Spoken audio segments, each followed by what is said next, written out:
Hello बच्चों, कैसे हो?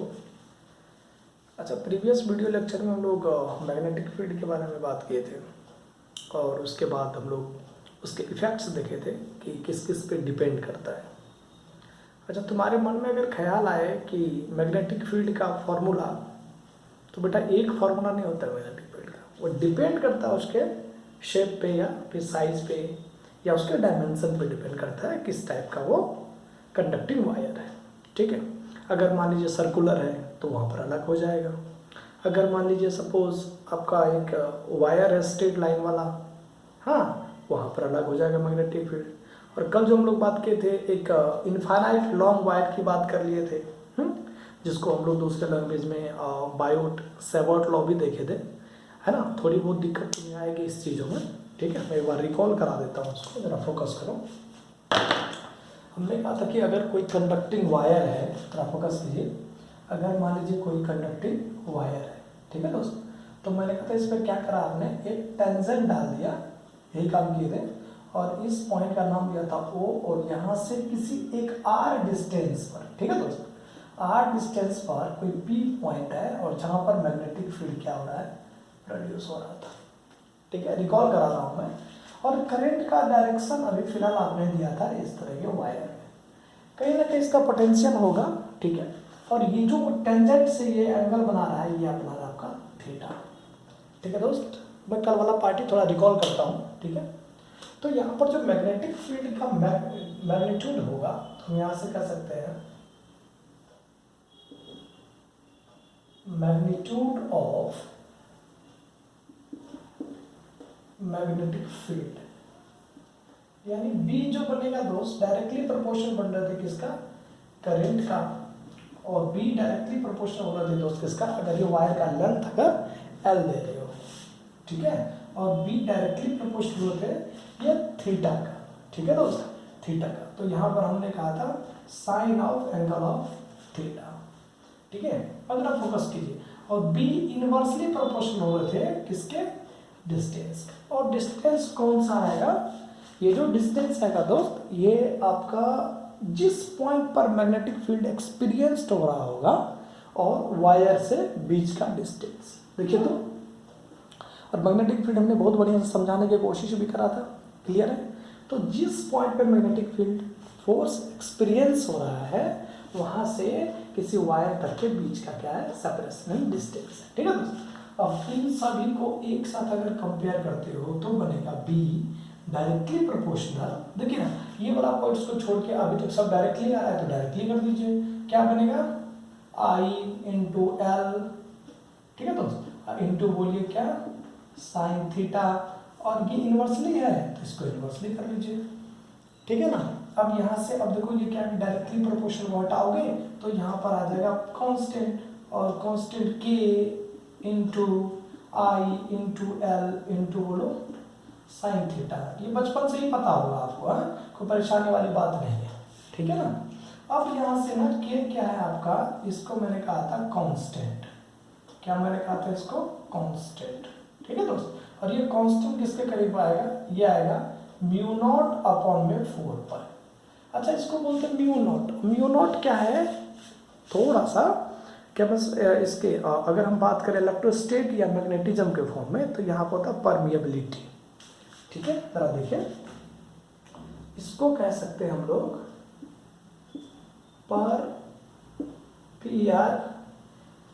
परमिएबिलिटी, ठीक है ना, या इसको कह सकते हैं हम लोग दूसरे लैंग्वेज में, हाँ ठीक है, परमिएबिलिटी। ठीक है, और सिंपली इसकी जो वैल्यू आता है, ये आपका म्यू नॉट जो बनेगा, ये बनेगा 4 पाई इंटू 10 के पावर -7। ठीक है, अब जरा सोचो, अब यहाँ पर हम कह सकते हैं कि 4 पाई 10 के पावर -7, क्लियर है कि नहीं है। अच्छा, अब यहाँ पर एक बात और आ जाती है, ठीक है, समझ रहे हो ना बात को, ठीक है, किसमें, अब अगर बात करें हम कि अब सपोज ये K की वैल्यू कितनी आएगी, तो K की वैल्यू आप पुट कर दो बेटे, 4 पाई 10 के पावर -7 अपॉन में 4 पाई, देखो तो कैंसल आउट हो गया, कितना वैल्यू हो गया, तो K की जो वैल्यू आएगी ये आएगी आपकी कितनी, यानी सिंपली म्यू नॉट अपॉन में 4 पाई, और ये पूरा का पूरा वैल्यू कितना जरा फोकस करो, ये आपका आ जाएगा म्यू नॉट किसके करीब, म्यू नॉट आ जाएगा आपका 4 पाई 10 के पावर 7, यानी 10 के पावर कितना आएगा -7। अब यूनिट तुम खुद भी निकाल सकते हो, है ठीक है ना, यूनिट्स फाइंड आउट कर सकते हो। अच्छा एक बात और कर लेते हैं हम लोग कि अब मैंने कहा था कि ये फैक्टर किस किस पे डिपेंड करेगा, ठीक है। अब ये फैक्टर किस किस पे डिपेंड करता है, तो आप कहेंगे सर इलेक्ट्रिक करंट पे, लेंथ ऑफ वायर पे, angle were made by the magnetic field, और किसके वायर कंडक्टिंग वायर के बीच का एंगल, ठीक है, और ये उसके डिस्टेंस पर, ये डिस्टेंस है और ये लेंथ, दोनों में अंतर है, ये वायर का लेंथ है और ये मैग्नेटिक फील्ड का क्या है सेपरेशन है जहाँ पर प्रोड्यूस्ड हुआ था, समझ रहे हो ना। चलो अब हम बात करते हैं थोड़ा आगे, ठीक है। अब क्या होता है दोस्त, आपका मैग्नेटिक फील्ड के यूनिट की बात करते हैं, जरा देखिए हम कह सकते हैं SI unit of magnetic field, ठीक है। SI unit of magnetic field is Tesla, और टेस्ला को किससे डिनोट करते हैं, T से, ठीक है। अब हम टेस्ला को किससे डिनोट कर लेते हैं, T से, ये मैग्नेटिक फील्ड का यूनिट है, क्लियर है, टेस्ला, ठीक है। अब यहाँ पर आता है सीजीएस यूनिट की बात करते हैं, ठीक है दोस्त, आपको सिर्फ याद रखना, अभी परेशान नहीं होना। सीजीएस यूनिट अगर हम बात कर लें तो ये किसके करीब आ जाएगा, ये आ जाएगा आपके गॉस के थ्रू, ठीक है, एक रिलेशन आता है इसमें, ठीक है। सीजीएस यूनिट की बात कर लेते हैं, ठीक है। तो हमने बात कर ली कितना, यानी सीजीएस यूनिट किसके करीब आ गया, गॉस के। अच्छा अब यहाँ पर आता है कि गॉस और सीजीएस यूनिट में क्या रिलेशन है, तो हम यहाँ से कह सकते हैं relation between Tesla and Gauss, ठीक है दोस्त। तो यहाँ पर होगा यानी 1 गॉस इज इक्वल टू 10 के पावर -4 टेस्ला, याद रखना आपको सिर्फ, ठीक है, ऑब्जेक्टिव को बनाने के लिए। यही बात आप अगर आगे पढ़ोगे इंजीनियरिंग में या फिर मान लो कि अगर प्रिपरेशन करोगे तो उस समय आपको ये फाइंड आउट करना पड़ेगा, क्लियर है कि नहीं, ठीक है। अब जरा देखिए तो सिंपली अगर आप 10 के पावर -4 टेस्ला की बात कर रहे हैं तो 10 के पावर 4 को दूसरे लैंग्वेज में आपका जो एग्जामिनर है वो कैसे पूछ सकता है। देखो ये मैथमेटिकल टर्म है, इसमें परेशान होने वाली बहुत बड़ी बात हम यहाँ पर नहीं बक दी है, सिर्फ यहाँ पे बके ये हैं कि जो यूनिट्स होते हैं ऐसा ही वो टेस्ला, ये थोड़ा नया चीज़ बताया आपको, और जो सीजीएस यूनिट है ये मैंने आपको नया चीज़ बताया, ये दो जो है सिर्फ आपको मैंने बताया नया चीज़, ठीक है। अब एक रिलेशन बता दिए कि एक रिलेशन, ये तीसरा नया चीज़ हो गया आपके लिए खास करके, ये third new things just you have, but all things are in mathematical term and we can also find with the help of now according to your situation of your questions 1 gauss is also written as 10 के power 4 Tesla. That means just you have given or you have knowledge about 1 micron. Just you have write 1 micron is equal to 10 to the power -6. Now these value are also have 10 के power -4. What it means? This means कि 10 to the power -4 into 10 के power -2, इस तरह से आप लिख सकते हैं इसको। देखिए तो आप इस वैल्यू को 10 to the power -4 और 10 to the power -2, here just I am explaining about all these given values with the help of mathematical tools, ठीक है, परेशान नहीं होना है, ये पूरा का पूरा मैथमेटिक्स है। अब इसको लिख सकते हो 10 के पावर -4 10 के पावर -2, ठीक है।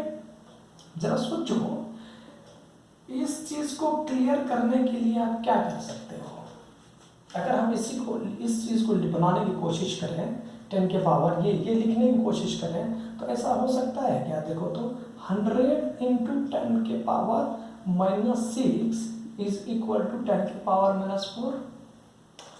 देखो दोस्त ऐसा है, अगर तुम्हारे दिमाग के अंदर दिमाग हो तो दिमाग चलेगा, नहीं तो दिमाग नहीं चलेगा। अंग्रेजी में कहते हैं इसको कि ब्रेन में ब्रेन हो तो ब्रेन काम करेगा, तो ब्रेन काम करना बंद कर देगा। तुम्हारे मन में होगा यार ये क्या चल रहा है, अगर ये पूरा प्योर मैथमेटिकल टर्म है और कुछ नहीं है। ये बचपन के जो 5वीं 6वीं क्लास के बच्चे हैं वो करते हैं, ठीक है ना। देखिए हमने कहा 10 के पावर -4 इंटू 10 के पावर -2 इज इक्वल टू 10 के पावर -6। इतना तो क्लियर होगा, ठीक है। अब हमें करना क्या है, सिंपली हमें बनाना 10 के पावर -4, ये लिखना है मुझे किसके फॉर्म में, माइक्रोन के फॉर्म में। और आप माइक्रोन को अच्छा से जानते हो, आप माइक्रोन जो है ये हो गया यानी इस तरह का, इसको माइक्रो कहते हो आप, 10 के पावर -6। अब इसको आपको बनाना था, आपने बना दिया है। और हमें बनाना क्या है, ये बनाना दोस्त 10 के पावर -4। तो 10 के पावर -4 बनाने के लिए आप कह सकते हो कि सर 10 के पावर -6 इंटू 10 100 कर दे क्या। अब क्यों, क्योंकि 10 के पावर -6 और इस 100 को क्या लिख सकते हैं, 10 के पावर +2। अगर बेस सेम हो तो पावर ऐड हो जाता है, तो क्या होगा 10 के पावर -4 हुआ कि नहीं हुआ। तो 10 के पावर -4 को क्या इस तरह का टर्म दे सकते हैं क्या, अगर दे सकते हैं तो हम यहाँ से कह सकते हैं 1 gauss is also written as 100 into 10 के power -6 tesla. Now just we can also rewrite these values in the form of 100 is also written as 100 into और 10 के power 6 is also written as micron and Tesla। अब तुम्हारे objective question में ये रहे तो ये टिक करो। आपके अगर ऑब्जेक्टिव क्वेश्चन में अगर मान लीजिए सपोज ये रहे तो ये टिक कर लो। हाँ, तुम पे डिपेंड करता है, बहुत बड़ी बात नहीं लिख दिया। माइक्रोन हमें इतना चाहिए ना दोस्त, ये 10 के पावर -4 चाहिए ना, और 10 के पावर -4 फाइंड आउट करने के लिए 100 इतना कर सकते हो। तो 100 और ये किसके करीब होता है, देखो तो किसके करीब होता है, माइक्रोन के। तो अगर आपको माइक्रोन की वैल्यू पता चल गया तो आप फाइनली वहाँ पर लिख के आंसर लिख सकते हो। समझ रहे हो ना बात को, ठीक है। यहाँ से तो आपके सामने आ गया ये किसके करीब, गॉस के करीब, ठीक है। अब यहाँ पर ना बहुत सारी बातें और भी आते हैं, ठीक है। कि सपोज मान लीजिए अगर आपको आता है क्या कि अब मैग्नेटिक फील्ड का सर प्रॉपर्टीज क्या होगा, फिर से मैग्नेटिक फील्ड का प्रॉपर्टी आपसे पूछता है अगर मान लीजिए, तो आप यहाँ से बना सकते हैं, ठीक है। अब कैसे बनाएंगे, कैसे फाइंड आउट करेंगे। अच्छा, अगर तुम्हारे मन में और भी विचार आए सर अगर टेस्ला को गॉस में कन्वर्ट करें तो इसी इक्वेशन को आप लिख सकते हैं कि 1 टेस्ला इज इक्वल टू 1/10 के पावर -4 गॉस। ये तो मैथमेटिक्स आता है ना दोस्त। 1 टेस्ला ये डिवाइड में आ जाएगा और डिवाइड को ऊपर भेज दो, तो 1 टेस्ला कितना, टेस्ला यानी 10 के पावर 4 गॉस। और टेस्ला को ना टी से डिनोट करते हैं दोस्त, टेस्ला को किससे डिनोट करते हैं, टी को, और गॉस को जी से, गॉस को गॉस से, ठीक है। क्लियर है, टेस्ला को टी से और गॉस को। तुम्हारे मन में होगा कि सर जी गॉस को अगर दूसरे फॉर्म में लिखो तो कभी कभी किसी बुक में आपको लिखा होगा GS या फिर G, इस तरह का मिलेगा। ये थोड़ा सा एकदम कहते हैं ना कि 1 mm थोड़ा ऊपर की लेवल की हमने तुम्हारे कॉम्पिटिशन के लिए, ठीक है ना। चलिए अब हम लोग बात करने वाले हैं मैग्नेटिक फील्ड की प्रॉपर्टीज क्या हो सकती है। तो आपने क्या देखा कि जो रिलेशन था वो भी आपने देख लिया, किस किस फैक्टर पे डिपेंड करता है आपने वो भी देख लिया, ठीक है। अब आता क्या कि मैग्नेटिक फील्ड होता क्या है दोस्त, आपको हम ऑलमोस्ट आपको बता चुके हैं मैग्नेटिक फील्ड के बारे में, ठीक है। और मैग्नेटिक फील्ड का बहुत बढ़िया से जानते हैं। अगर हम बात करें the field around which where at that point force is experienced, जिस पॉइंट पर फोर्स एक्सपीरियंस करना स्टार्ट करे उसको आप कहते हो मैग्नेटिक, पूरा का पूरा फील्ड कहलाता है। क्लियर है। चलिए अब हम कहते हैं यहाँ पर कैरेक्टरिस्टिक्स ऑफ, या आप कैरेक्टरिस्टिक्स बोल दीजिए या आप प्रॉपर्टीज कह दीजिए, कोई फर्क नहीं पड़ता है, ठीक है। एकदम आंसर टिक होनी चाहिए, बिल्कुल सही, ठीक है। चलिए तो नेक्स्ट टॉपिक आपका है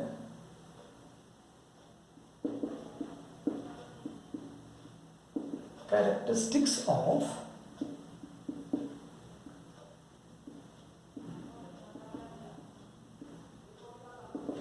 मैग्नेटिक फील्ड, ठीक है। हमें कैरेक्टरिस्टिक्स ऑफ मैग्नेटिक फील्ड की बात कर रहे हैं, ठीक है। अब सबसे पहला पॉइंट जो है, स्टार्ट कहाँ पर होता है, तो नॉर्थ पोल में, और एंड कहाँ पर होता है, साउथ पोल में। सबसे इंपॉर्टेंट पॉइंट की बात करना चाह रहे हैं हम लोग, तो हम कह सकते हैं यहाँ से फर्स्ट पॉइंट, मैग्नेटिक फील्ड, ठीक है, मैग्नेटिक फील्ड लाइंस स्टार्ट। अच्छा, अब स्टार्ट के बदले आप ओरिजिनेट भी कर सकते हो, समझ रहे हो बात को, originate from north pole and ending at south pole, ठीक है। कहां पर ओरिजिनेट होता है, इस पॉइंट पर, यानी नॉर्थ पोल पे ओरिजिनेट होता है, स्टार्ट होता है और साउथ पोल की तरफ जाता है। अगर हम बात करें थोड़ा सा बचपन लेवल की, तो एकदम बचपन लेवल में चलते हैं, देखिए अपने पास ये मैग्नेट है और ये वाला पॉइंट्स आपके नॉर्थ पोल है और ये वाला पॉइंट्स क्या है, ये साउथ पोल है, ठीक है दोस्त। अगर देखिए नॉर्थ पोल और साउथ पोल आपको दिख गया, ठीक है। तो नॉर्थ पोल से क्या होता है, ओरिजिनेट होता है और साउथ पोल के तरफ आता है, इस तरह की बात दिखाई देगा, नॉर्थ पोल से बाहर और साउथ पोल के तरफ। तो आपको नहीं लगता है कि इस तरह की भी बात बन सकती है, अगर तुम दिमाग लगा दो तो, इस तरह का देखो तो, नॉर्थ पोल से निकलते हैं और साउथ पोल के तरफ आता है, लग रहा है ना आपको भी, दिख रहा होगा। अब जरा सोचो तो, अभी इस सिचुएशन में क्या बात बनेगा, आपको ये भी तो लग रहा होगा इस तरह का, देखो तो जरा,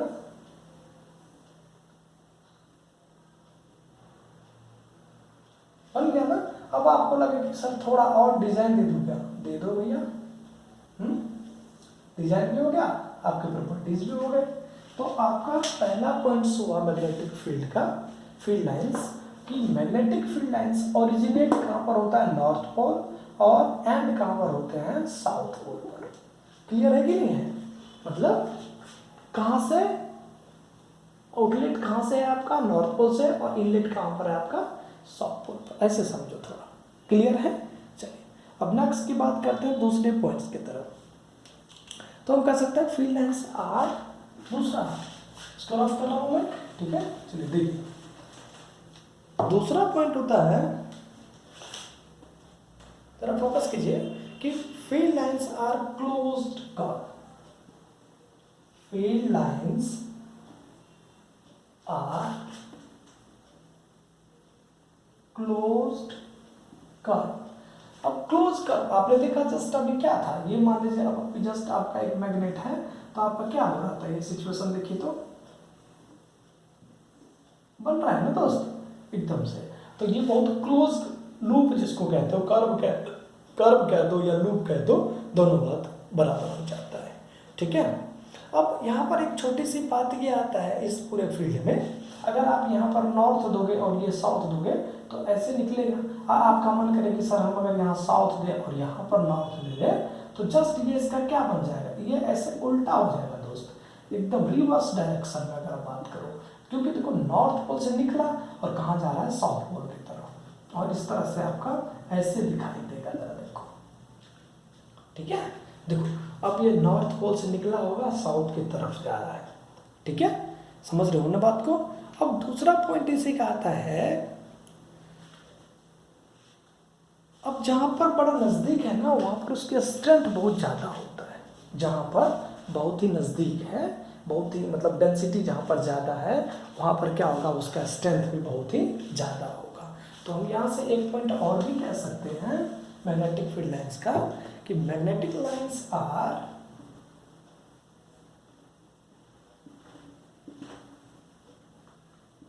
देखिएगा, magnetic lines are closer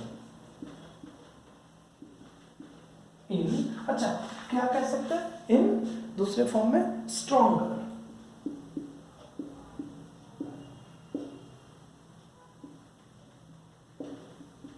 magnetic आप फील्ड कह दीजिए इसको, ठीक है, क्लियर है कि नहीं। तो जहां पर वो इसको दूसरे लैंग्वेज में कहते हैं lines are closer in stronger magnetic field, यहाँ पर कह सकते हैं हम डेंसिटी के फॉर्म में। तो जहाँ पर नियर बाय डेंसिटी आपको बहुत ज़्यादा डेंसिटी दिखे वहाँ पर उसका स्ट्रेंथ क्या हो जाएगा, बहुत ही ज़्यादा होगा मैग्नेटिक फील्ड लाइन्स का। क्लियर है? चलिए अब नेक्स्ट पॉइंट जो आता है बड़े इंपॉर्टेंट पॉइंट्स है। हम कह सकते हैं कि magnetic field lines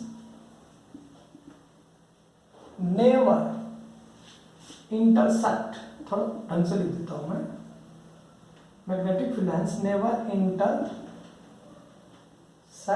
each other. पहले इस पॉइंट को देखो, फ्रेमोलॉजी की बात करेंगे। Magnetic field lines never intersect, ठीक है ना, ईच अदर। क्यों? क्यों? बिकॉज, ये लिख लो, हाँ तब सही रहेगा, बिकॉज दे कांट हैव, यानी उसके पास क्या होते हैं, ठीक है, they can't have two directions, they can't have two directions in a magnetic field at a point, at a point। मतलब क्या होता है ना, मैग्नेटिक फील्ड पे दो पोल्स होते हैं, आपको पता है अच्छी तरीके से, और दोनों पोल्स का सेपरेशन होता है, ठीक है। अगर मान लो एक ही पॉइंट पर दो पोल हो तो इंटरसेक्ट करेगा, एक ही पॉइंट पर दो पोल हो तो इंटरसेक्ट करेगा, लेकिन ऐसा तो नहीं है। अब नहीं है तो जरा समझिए तो इसको, ठीक है। अब देखिए जरा समझा रहा हूं मैं। अब इस चीज को मैं ऐसे लिख दे रहा हूं कि इंटरसेक्ट क्यों नहीं करता उसकी बात करते हैं। ये पॉइंट्स याद रखना, ऑलमोस्ट पॉइंट ही पूछता है आपसे और कुछ नहीं पूछेगा। अगर यहीं पर आपसे पूछ देता कि अगर इस मैग्नेटिक फील्ड में आपने कहा कि सर ये जो है साउथ है और ये जो है ये नॉर्थ है, अभी फिलहाल, तो आप कहते हो सर साउथ की तरफ आता है, नॉर्थ से बाहर जाता है, इस तरह की बात अगर करिए तो इस तरह का आपको दिखेगा डायग्राम में, ठीक है। जरा देखो, यानी नॉर्थ से निकलता है साउथ की तरफ आता है, सिंपल सा, जो आप ऑलमोस्ट जानते हो कि एक मैग्नेट में दो पोल किसी सेपरेशन पर होता है। अगर इसी मैग्नेट में एक पॉइंट पर दो अगर पोल हो जाए तब इंटरसेक्ट करेगा। जरा देखो कैसे, ये फोकस करना। मान लीजिए ये कोई बाहर मैग्नेट लिया आपने, ठीक है, और यहीं पर आपने दे दिया सपोज इसको नॉर्थ पोल और इसको हम दे देते हैं साउथ पोल, ठीक है। अब जरा देखो ना, आप यहाँ पर नॉर्थ पोल साउथ पोल, तो ये आपने दिया साउथ और ये दे दिया आपने नॉर्थ, हाँ। अब इसको इंटरसेक्ट की बात कर लिया, इस तरह से मूवमेंट आएगा। तो अब अगर देखिए नॉर्थ से निकल रहा है साउथ की तरफ, नॉर्थ से निकल रहा है, तो ये भी तो इस तरह का जाएगा, जाएगा नहीं जाएगा, इस तरह का। जहां पर देखिए इंटरसेक्ट कर रहा है कि नहीं कर रहा है, जरा देखो तो इंटरसेक्ट कर रहा है कि नहीं कर रहा है। तो इसीलिए कहा जाता है कि अगर मैग्नेट में, एक मैग्नेट में अगर पोल सेपरेशन में हो और सेपरेशन में अगर अलग अलग पॉइंट्स पर हो तो इंटरसेक्ट नहीं करेगा।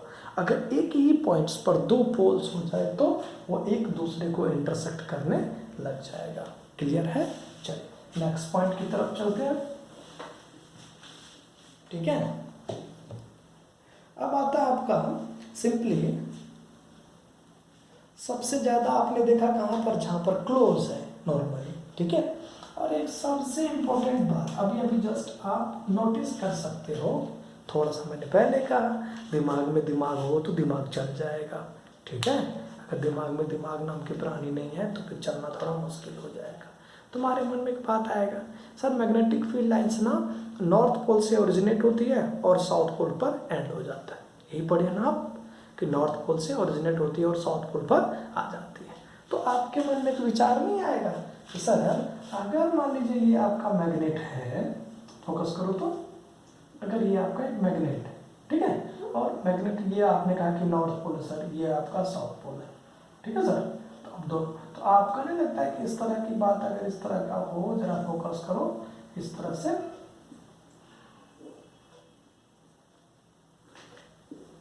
देखो तो यही बन रहा है ना प्रॉपर्टीज। तो आपको नहीं लगता है कि इस सिचुएशन में इनसाइड द मैग्नेट, अगर मैग्नेट के इनसाइड की बात करें तो डायरेक्शन कहाँ से हो रहा है, जरा देखो तो कहाँ से हो रहा है, देख लो।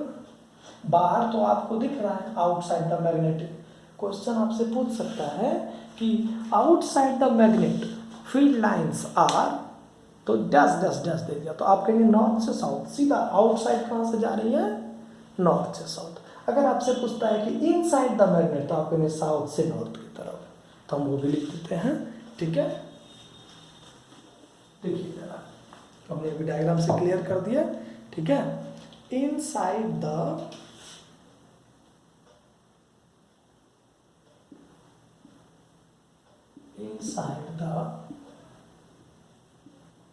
magnet, magnetic field lines, या आप डायरेक्शन कह सकते हैं, inside the magnetic field lines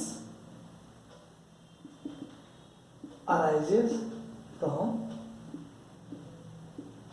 south pole to north pole. ठीक है ना, कोई पूछे तो आप उसको डिफाइन करके बताएंगे ये कैसे हो रहा है ये। ठीक है, कहाँ जा रहा है? Inside the magnet, magnetic field lines arises from, कहाँ से? जरा फोकस करो, साउथ पोल से नॉर्थ पोल की तरफ।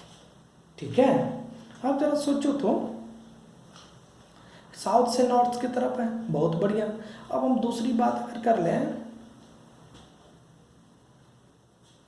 अब आप उसका स्ट्रेंथ कैसे फाइंड आउट करेंगे? रिलेटिव स्ट्रेंथ किसी मैग्नेटिक फील्ड्स का कैसे फाइंड आउट करेंगे? अगर आपको स्ट्रेंथ फाइंड आउट करना रिलेटिव का, ठीक है ना, तो आप करेंगे उसके डिग्री ऑफ क्लोजनेस की वजह से। किसके?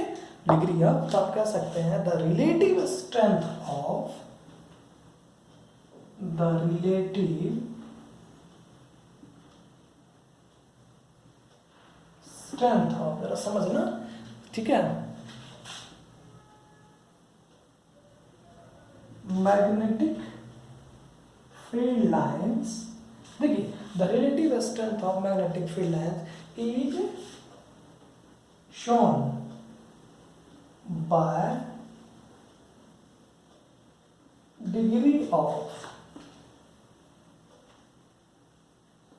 देखिए जरा, डिग्री ऑफ क्लोजनेस, किसका? ऑफ फील्ड लाइंस का। तो ऑफ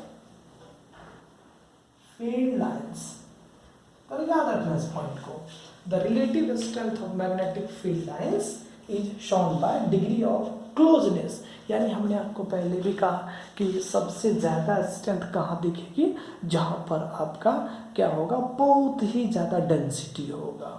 क्लियर है? एकदम भूलना नहीं। तो बहुत ज़्यादा डेंसिटी कहाँ पर होगा?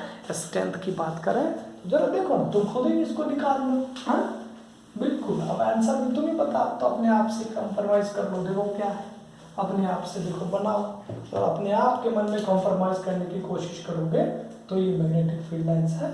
और ये अगर तुम कहते हो कि सर इसको साउथ माने, इसको नॉर्थ माने, तो इस तरह से देखो, जरा जरा देखना, अपने आप मन में विचार आएगा, अगर विचार होगा तो।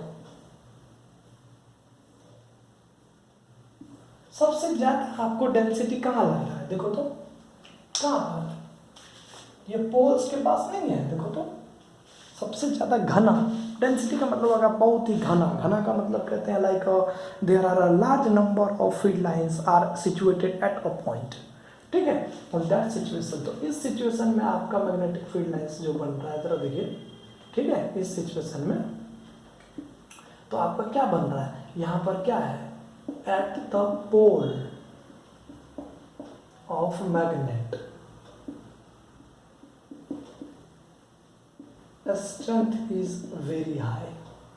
ठीक है, स्ट्रेंथ क्या हो जाएगा? बहुत ही ज्यादा होगा। कहाँ पर होगा? तो देखिए, at the pole of magnet strength is high. एकदम याद रखना है इसको, पोल पर जो है स्ट्रेंथ सबसे क्या होते हैं? तो ऑलमोस्ट ये ज्यादा हो जाता है। ठीक है, क्योंकि वहां पर डेंसिटी बहुत ही ज्यादा है। क्लियर है? अब हम थोड़ा सा इसको आगे बढ़ाने की कोशिश करते हैं। क्लियर है? चलिए अब हम बात करते हैं थोड़ा। ठीक है, तो अब हम बात कर लेते हैं थोड़ा सा आगे की तरफ। अच्छा, एक छोटा सा पॉइंट आता है तुम्हारा राइट हैंड थंब रूल। ठीक है, देखिए जरा, राइट हैंड थंब रूल। अच्छा, इसमें परेशान नहीं होना, क्या होता है राइट हैंड थंब रूल का मतलब वो अपने हाथ राइट हैंड ले लीजिए, क्लियर है। और राइट हैंड में क्या होता है, इस तरह से देखिए रैप करिए, मोड़िए आप इसको, ठीक है। अगर मान लो ये कोई कंडक्टर है, अब आप इसको ऐसे पकड़ते हो, जरा फोकस करो एकदम। राइट हैंड थंब रूल क्या, स्टेटमेंट नहीं लिखूंगा, पहले बता रहा हूँ मैं, ठीक है ना। बहुत सारे एनसीईआरटी बुक में इधर उधर बहुत सारे बुक में छाप रखा है, ठीक है ना। तो काम की बात करते हैं। मान लीजिए ये कोई कंडक्टर है, क्लियर है। अब ये कंडक्टर को आप राइट हैंड में क्या करते हो, आप पकड़ने की कोशिश करते हो, जरा फोकस करो, इस तरह से पकड़ रहे हो ना। तो ये जो थंब बन रहा है ना, ये थंब आपका क्या बना देता है, लाइक अ करंट का डायरेक्शन। और जो ये 4 फिंगर है ना, ये 4 फिंगर आपके सामने है, तो 4 फिंगर का मतलब होगा इस तरह का कि रैप करते हो ना आप, जो फिंगर रैप करते हो, WRAPPED, ठीक है। अपना देख लेना यार, इंग्लिश, ठीक है ना। तो इस तरह से जो रैप करते हो इस तरह से, तो इसको बोलते हैं डायरेक्शन ऑफ मैग्नेटिक फील्ड। इसको क्या बोलते हो, डायरेक्शन ऑफ मैग्नेटिक फील्ड। और ये वाला पार्ट्स क्या है, इसको बोलते हैं हम लोग यानी डायरेक्शन ऑफ करंट। तो ये राइट हैंड थंब रूल कहता है, अगर मान लीजिए आप किसी भी कंडक्टिंग वायर को, ये देखिए कंडक्टिंग वायर हुआ इस तरह से, अब इसको ऐसे पकड़ते हैं आप, तो इस तरह से जो फिंगर है आपका, ये क्या बता रहा है, मैग्नेटिक फील्ड। और ये आपका अंगूठा जो है, ये क्या बना रहा है, यानी इस तरह का देखो, यानी ये बनता है करंट का डायरेक्शन, ठीक है। तो हम यहाँ से सिंपल कर सकते हैं, इन राइट हैंड या फ्रॉम राइट हैंड, मैंने कहा था स्टेटमेंट नहीं लिखूंगा, ठीक है। थंब फिंगर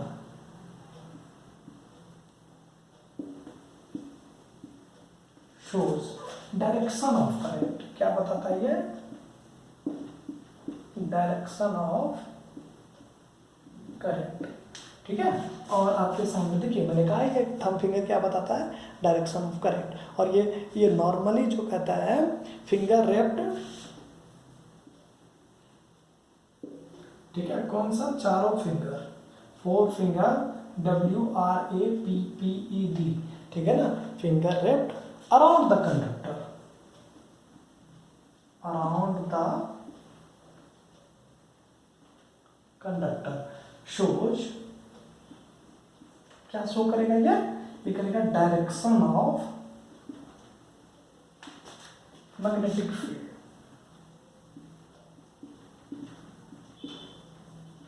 ठीक है दोस्तों, डायरेक्शन ऑफ मैग्नेटिक फील्ड। तो परेशान नहीं होना है। इस तरह से अगर कोई कंडक्टर को आप ऐसे पकड़ रहे हो इस तरह से, तो ये अंगूठा आपका जो है लाइक थंब, इसको ये क्या बताता है, आपका डायरेक्शन ऑफ करंट, क्लियर है।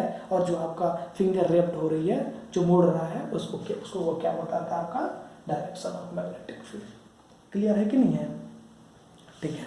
अब यहाँ पर ना छोटे छोटे पॉइंट्स की बात कर लेते हैं, जरा सोचो। अगर हम पॉइंट्स की बात करें तो सिंपली एक आपका आता है,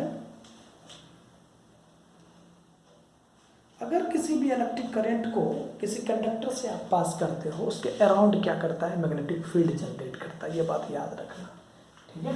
हाँ बिल्कुल, तो हम इसको कह सकते हैं दूसरे लैंग्वेज में, फिर से सुनिए, इस पॉइंट्स को लिख सकता हूँ।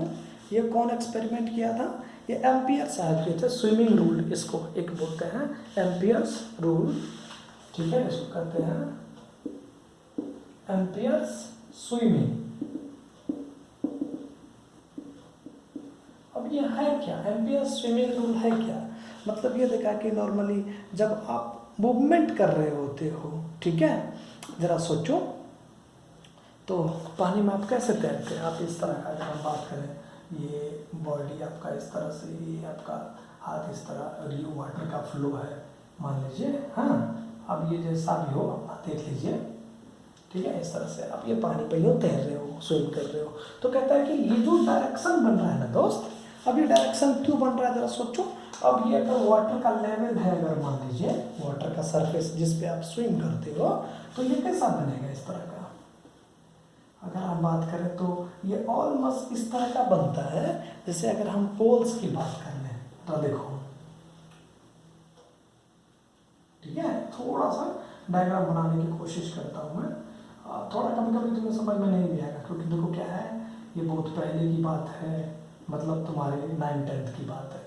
अब उसमें अगर कोई ढंग का नहीं बताया तो थोड़ी परेशानी तो होगी, ठीक है। मैग्नेट की बात करते हैं, और ये मैग्नेट इस तरह का, तो ये मैग्नेट ऑलमोस्ट कैसा बनेगा, देखो जरा, फोकस करो, ये मैग्नेट इस तरह का, ये और ये वाला पॉइंट्स आपका इस तरह का बन जाएगा, ये देखो, ठीक है।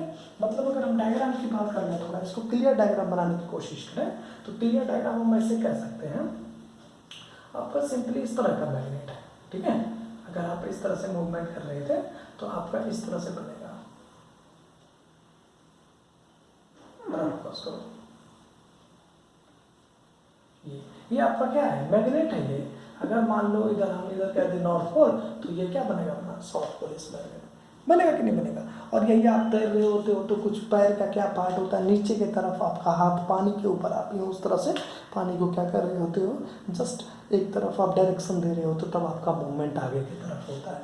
अगर इस डायरेक्शन में करते हो, तो मैं रेड पेन से समझाने की थोड़ा कोशिश करता हूँ, तो इस सिचुएशन में आपका क्या बात बन जाएगा, ज़रा देखो, इस तरह का बात बन जाएगा। अगर आप देखें तो थोड़ा रेड से देखिए, ज़रा रेड वाले पार्ट्स को देखने की कोशिश करना,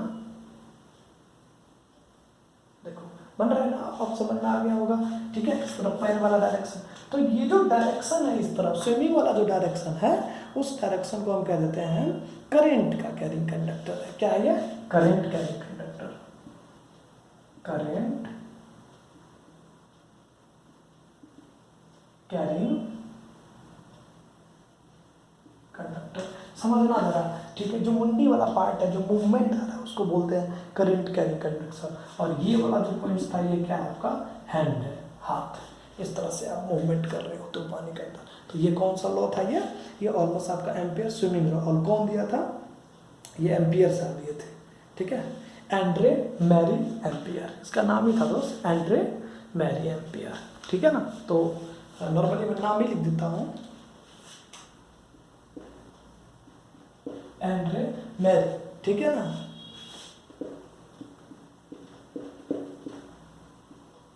इसने ये लॉ दिया था, ठीक है, ये इसने लॉ दिया था, समझ गए बात को। अब दूसरी बात अगर हम बात कर लें, तो इसी के हिसाब से, इस एक्सपेरिमेंट के हिसाब से उसने क्या कहा था कि देखिए जरा, उसी के हिसाब से था द इलेक्ट्रिक करेंट, समझना था, the electric current flowing through the electric current flowing through conductor produces, ठीक है, the electric current flowing through a conductor produces, ठीक है, a magnetic field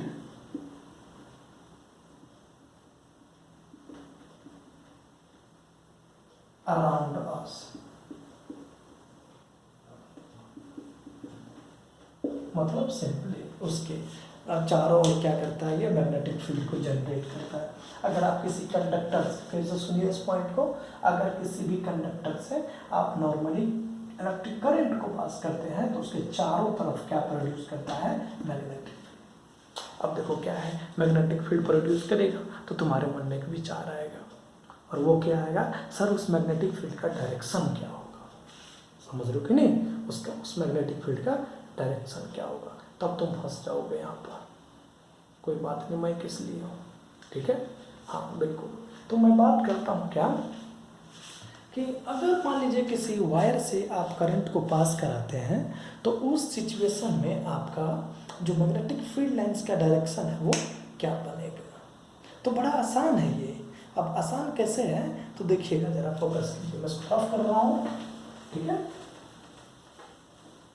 एक नेक्स्ट टॉपिक लिखने वाले हम लोग, टॉपिक का नाम ही है मैग्नेटिक फील्ड ड्यू टू, ठीक है,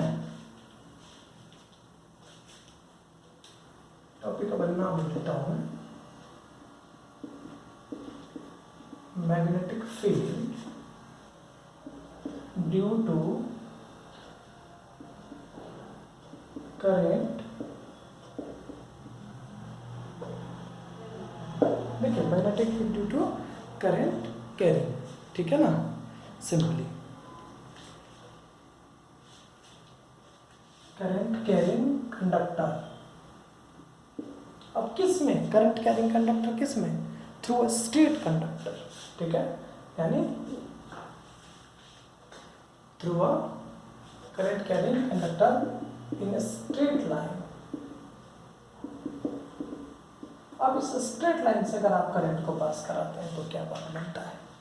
मैंने आपको पहले कहा था कि जब आपने अभी जस्ट आपने देखा कि जब एर्नेस्ट मैरी एम्पियर साहब ने एक लॉ दिया और ये कहा कि अगर वो मान लो स्विम कर रहा हो तो जो डायरेक्शन है, जो हेड का डायरेक्शन है, वो ऑलमोस्ट क्या हो जाता है, उसका डायरेक्शन ऑफ करंट हो जाता है। क्लियर है। तो अब एक बात और उसने कहा कि यार अगर किसी भी वायर से करंट को आप पास कराते हैं तो उसके चारों तरफ मैग्नेटिक फील्ड जनरेट हो जाएगी। कॉन्सेप्ट समझिए। उसने कहा कि अगर किसी कंडक्टर से आप क्या करते हो, करंट को, इलेक्ट्रिक करंट को पास कराते हो तो उसके चारों तरफ क्या हो जाएगा, यानी मैग्नेटिक फील्ड जनरेट होगी। तो ये तो उसने कह दिया। अब हम लोग बात करेंगे उसके बारे में कि जो मैग्नेटिक फील्ड का डायरेक्शन होगा वो क्या होगा। उसका डायरेक्शन क्लॉकवाइज होगा, एंटी क्लॉकवाइज होगा, ईस्ट या वेस्ट, नॉर्थ, साउथ, या जो डायरेक्शन है उसके कहीं ना कहीं तो डायरेक्शन होगा। तो ज़रा फोकस कीजिए, बड़ा आसान से समझाने की कोशिश करूँगा, ठीक है। अच्छा, तो जब भी बात करते हैं magnetic field lines straight conductor में, तो ये रिप्रेजेंट करते हैं इसको किसके through, always represented by concentric circle. किससे आप रिप्रेजेंट करते हैं, concentric circle at every point of conductor. कैसे, किस तरह से, अगर मान लीजिए मैंने कहा कि सपोज ये आपका कोई इस तरह का पार्ट्स है, जरा देखिए,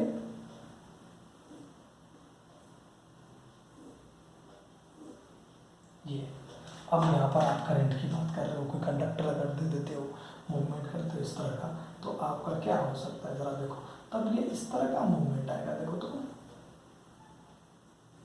तो आपको नहीं लगता है कि ये वाला जो कॉन्सेंट्रिक हो गया, जरा देखो तो कॉन्सेंट्रिक सर्कल बना कि नहीं बना। तो इस टाइप का स्ट्रेट लाइन वाला जब भी आपका फिनोमिना होगा, इस फिनोमिना में आपका हमेशा किससे रिप्रेजेंट होगा, ये कॉन्सेंट्रिक सर्कल से। याद रखना इस बात को, ठीक है। और ये किसके कारण है, हम सिंपली कह सकते हैं given by right hand thumb rule. और राइट हैंड थंब रूल का दूसरा लैंग्वेज हम कह सकते हैं कंपास रूल। किससे, कंपास। अच्छा, कंपास में रूल क्यों लगा, देखिए कंपास से हम उसका डायरेक्शन देख लेते हैं कि मूवमेंट किधर हो रहा है। क्लियर है कि नहीं है, ठीक है। देखिए अब जो सर्कल होगा वो कंडक्टर के नियर होगा। सर्कल्स आर जनरेटेड, हम लिख सकते हैं, कई सारे पॉइंट्स क्लियर हो जाएगा। Circles are generated near the conductor. अब देखिए ना, आपको जितने भी सर्कल्स बनेंगे सब कहाँ पर बने, कंडक्टर के नियर पर। अब ये देखिए तो कंडक्टिंग वायर है ना, अभी फिलहाल इस कंडक्टिंग वायर में हमने कोई डायरेक्शन करंट का नहीं दिया है, परेशान नहीं होना है। इस पूरे कंडक्टिंग वायर में करंट का डायरेक्शन हम नहीं दिए दोस्त। हम चाहें तो आपको इससे वेस्ट, वेस्ट से नॉर्थ या साउथ, जो भी आपकी इच्छा है उसके हिसाब से देंगे। सिर्फ हमने पॉइंट्स की बात करा, 3 पॉइंट्स हमने लिखा है कि अगर ये आपका magnetic field due to current carry conductor straight line में हो तब किससे रिप्रेजेंट करता है, ये कॉन्सेंट्रिक सर्कल से, पहला चीज। दूसरा, किस लॉ के थ्रू हम इसको डिस्क्राइब कर सकते हैं, तो इसको हम लोग जो लॉ यूज करेंगे वो करेंगे राइट हैंड थंब रूल या फिर कंपास से। थर्ड थिंग्स ये आएगा कि ये जो सर्कल बन रहा है ये कहाँ बनेगा, तो circle are always generated near the conductor, जो कंडक्टर उसी के नियर बन रहा है, ठीक है। अब जरा सोचो, अब एक बात और करने वाले हैं इसके बीच। 3 पॉइंट्स आपका क्लियर होने के बाद हम लोग जो नेक्स्ट बात करेंगे, हम लोग बात करने जा रहे हैं बहुत ही इंपॉर्टेंट का, ठीक है। अब ये आपका है सेपी मंत्र, याद रखना इसको, बड़ा काम का चीज़ है ये, ठीक है दोस्त, बहुत काम आएगा ये। अब ये क्या कहता है, ये मंत्र कहता है कि आपको स्नो याद रखना है, SNOW। क्या रखना है? स्नो। आप लिख सकते हैं SNOW। ये स्टैंड क्या करता है? South to north, south to north. तो ओरिएंटेशन किधर होगा?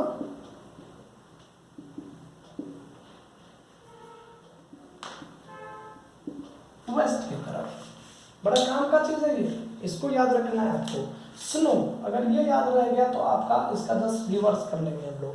तो मतलब ये हो गया कि सिंपली अगर मान लीजिए स्नो वाला पार्ट हो तो साउथ से नॉर्थ अगर आप करंट का डायरेक्शन देते हैं तो मैग्नेटिक फील्ड का ओरिएंटेशन किधर होगा, डायरेक्शन किधर होगा? वेस्ट की तरफ। जरा फोकस कीजिए। इस तरह का अगर मान लीजिए हम इस तरह का एक कार्डबोर्ड ले लें, अभी दिखा दूँ मैं आपको थोड़ा सा। अब मैंने कहा इस तरह का एक कार्डबोर्ड लेते हैं, ठीक है दोस्त। चलिए एक कार्डबोर्ड ले लिया आपने, और यहाँ से आपने इसको करंट को पास कराने की कोशिश करा। चलिए अब कहते हैं कि साउथ से नॉर्थ। तो यहाँ पर देखिए तो आपका एक डायग्राम अगर हम थोड़ा सा बनाने की कोशिश करें तो इस तरह से आपका क्या हो सकता है? आप कहते हो सर इधर ईस्ट तो इधर हो जाएगा वेस्ट, इधर नॉर्थ तो इधर होगा साउथ। तो स्नो क्या कहता है? साउथ से नॉर्थ हो तो ओरिएंटेशन किधर होगा? वेस्ट की तरफ। ये करंट का डायरेक्शन है, ये किसका है? करंट का डायरेक्शन है। तो करंट का डायरेक्शन कहाँ दे रहे हैं? साउथ से नॉर्थ। तो अब जरा देखिए साउथ से नॉर्थ का बात करते हैं अगर, तो ये देखिए तो साउथ, ये नॉर्थ, तो करंट का डायरेक्शन ये हुआ कि नहीं हुआ दोस्त? हुआ ना। और करंट का डायरेक्शन अगर साउथ से नॉर्थ की तरफ देते हो तो ओरिएंटेशन किधर होना चाहिए? वेस्ट की तरफ। तो वेस्ट कहाँ है दोस्त? इस तरफ में। ये तो ईस्ट हो गया, ये वेस्ट हो गया। साउथ से नॉर्थ ओरिएंटेशन किधर होगा? वेस्ट की तरफ। जरा सोचिए, बड़ा इंपॉर्टेंट चीज़ है, बड़ी बहुत आराम से हमने इसको कई सारे एप्लीकेशंस पे इस्तेमाल करा है, इसको कई सारे कॉन्सेप्ट पे इसको इस्तेमाल किए और ये सक्सेस रहा है अभी तक, ठीक है। अब जरा देखिए अगर हम साउथ से नॉर्थ की तरफ मूवमेंट करते तो ओरिएंटेशन किधर होगा? वेस्ट की तरफ, ठीक है। तो आपका जो नॉर्मली अगर हम बात करें, देखिए जरा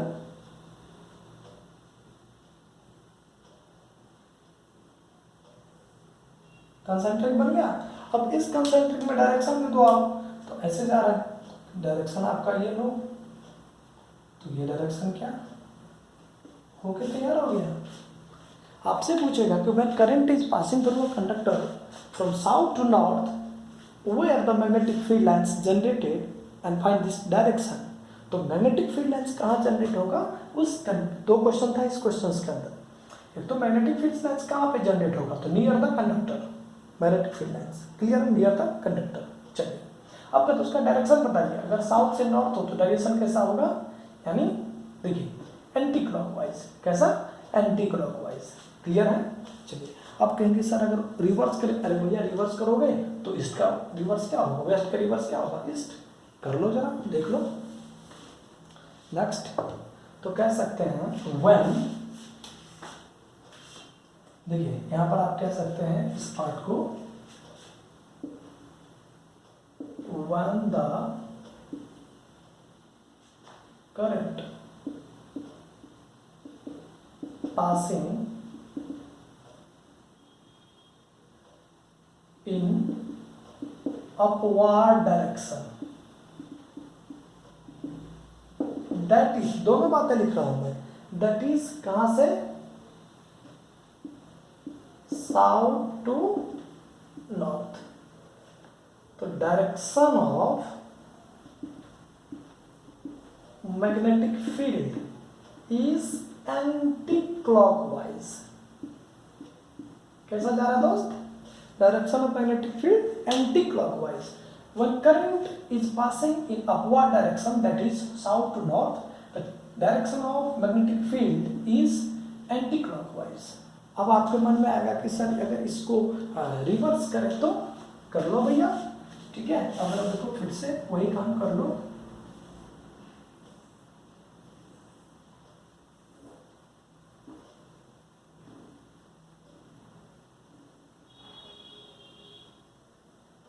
देखो ना, अब इस डायरेक्शन में। अब आप देख रहे हो क्या करंट का डायरेक्शन कहाँ है, ये सिचुएशन नंबर 1 था तो ये 1 के लिए, अब सिचुएशन नंबर 2 इस्तेमाल कर रहे हैं हम, जस्ट इसका उल्टा, ठीक है। तो ये अब देखिए, तो अब आप करंट को किस तरह से, ये आप कहते हो नॉर्थ साउथ और ये ईस्ट और वेस्ट, नॉर्थ से साउथ ओरिएंटेशन की तरफ, ईस्ट की तरफ, तो आप ऐसे घुमा दीजिए, देखो कहीं दिक्कत नहीं आएगा। तो आप कह सकते हैं कि व्हेन